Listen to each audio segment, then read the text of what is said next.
of those tales, not because I've got a soul and that I am some sort of image and likeness. Rakuten explained it all to me yesterday, brother, and it simply bowled me over.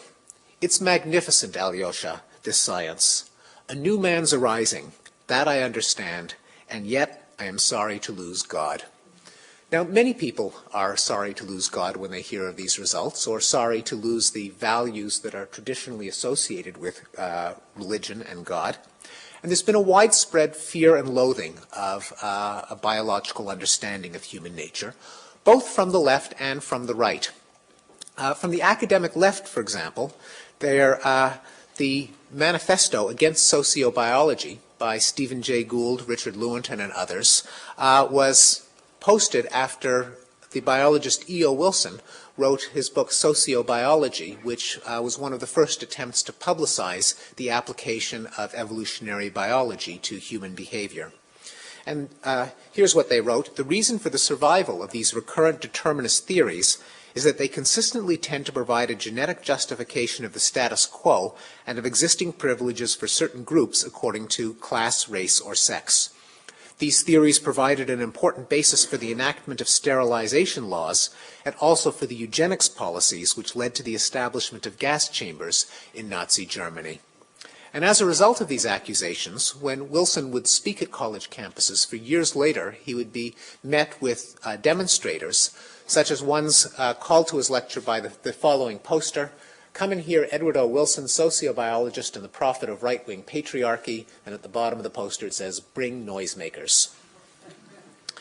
But it's also been the religious and cultural right that has been offended by these claims. In the Weekly Standard, a popular conservative magazine of political opinion, which I'm willing to bet not a single person in this room reads,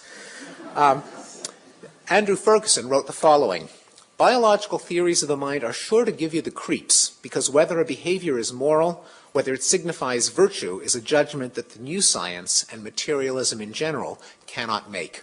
He contrasted it with the Judeo-Christian view, according to which human beings are persons from the start, endowed with a soul, created by God, and infinitely precious.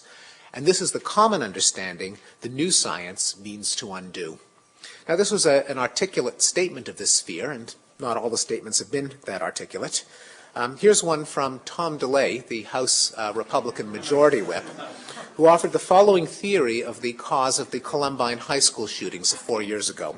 He said that these outbursts are inevitable because our school systems teach children that they are nothing but glorified apes evolutionized out of some primordial soup of mud.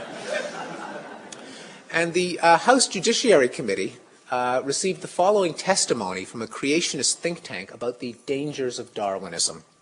They cited the lyrics of a rock song: "You and me, baby, ain't nothing but mammals, so let's do it like they do it on the Discovery Channel."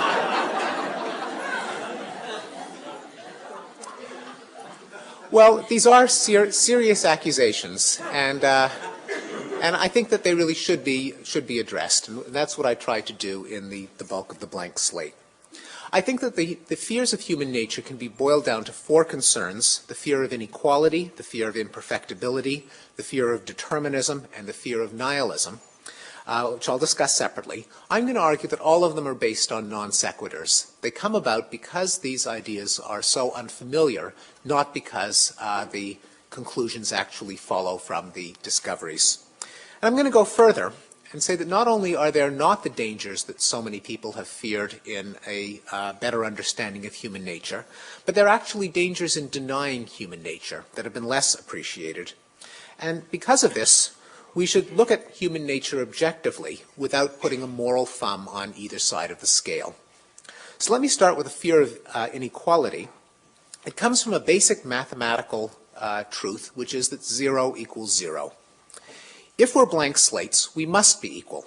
But if the mind has any innate organization, then different races, sexes, classes, or individuals could be biologically different, and that would condone discrimination and oppression. Well, I think as soon as you see the argument laid out this way, you can see that it really doesn't follow. That it confuses the notion of fairness with the notion of sameness, and they're not the same thing. When the Declaration of Independence declared, "We hold these truths to be self-evident, that all men are created equal," Thomas Jefferson was not saying, "We hold these truths to be self-evident, that all men are clones." Rather, our commitment to political equality is foremost a commitment to recognizing certain universal human interests that arise because humans have a universal nature and suffer and prosper because of the same conditions. As the Declaration continues, people are endowed with certain inalienable rights, and that among these are life, liberty, and the pursuit of happiness. Also, it's a commitment to prohibit discrimination against individuals based on the statistics of certain groups, such as race, ethnicity, sex, or class, that they belong to. And neither of these believes declaring a priori that all human groups, however, or individuals, are biologically indistinguishable. Also, there's a downside of denying human differences. And that is that if you believe that people are indistinguishable, but you observe that some of them end up better than others, there's a temptation to assume that they must be more greedy or avaricious. And indeed, many of the outbreaks of violence against ethnic minorities in the 20th century came from ethnic groups that had cultural practices and set out social conditions that allowed their more talented members to prosper. And because of these visible individuals, the groups as a whole were often subject to expulsion and persecution and pogroms. The most obvious example is the case of the Jews in Europe, but other examples include the Chinese in Malaysia and Indonesia, the Indians in East Africa and the South Pacific, and the Igbos in Nigeria. Now, the second fear is the fear of imperfectibility, the dashing of the age-old dream of the perfectibility of humankind. And it runs more or less as follows. If ignoble traits are innate, such as selfishness, violence, prejudice, and rape, that would make them unchangeable, so attempts at social reform and human improvement would be a waste of time. Why try to make the world a better place if people are rotten to the core and will just foul it up no matter what you do? That's the nature of the fear. Well, I think that too is a non sequitur, because ignoble motives do not automatically lead to ignoble behavior. The human mind is undoubtedly a complex system with many parts, and some of these parts can counteract others, such as a moral sense, a set of cognitive abilities that allows us to learn the lessons of history, and executive systems of the frontal lobes that can convert these moral goals and knowledge of history into tangible behavior. In fact, the social progress that we undoubtedly have enjoyed over the past few centuries and that can be continued didn't come from denying human nature or erasing it and starting out with something completely different, but rather by taking one part of human nature and expanding its range of application.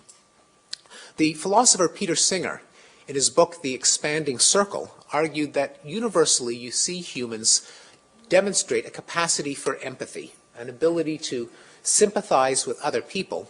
Unfortunately, the default setting for that sense of empathy is one's own clan or village or tribe.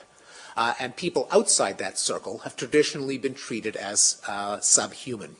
But what we've seen over the past few centuries is an expansion of that circle so that it embraces not just the tribe, but other tribes, other races, prisoners, children, the handicapped, the mentally impaired, and most recently, in the case of the Universal Declaration of Human Rights, all of humanity.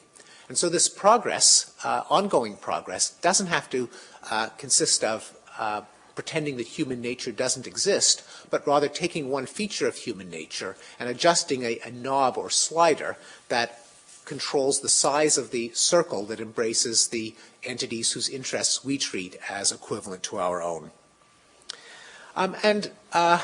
There's also downsides in a belief in perfectibility. It's really not as rosy as it might appear anyway. And I'll discuss three of them.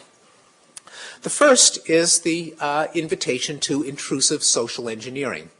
If people are blank slates, then the temptation of leaders is to say that we damn well better fill up, control what gets written on those slates rather than leaving it to chance. This is an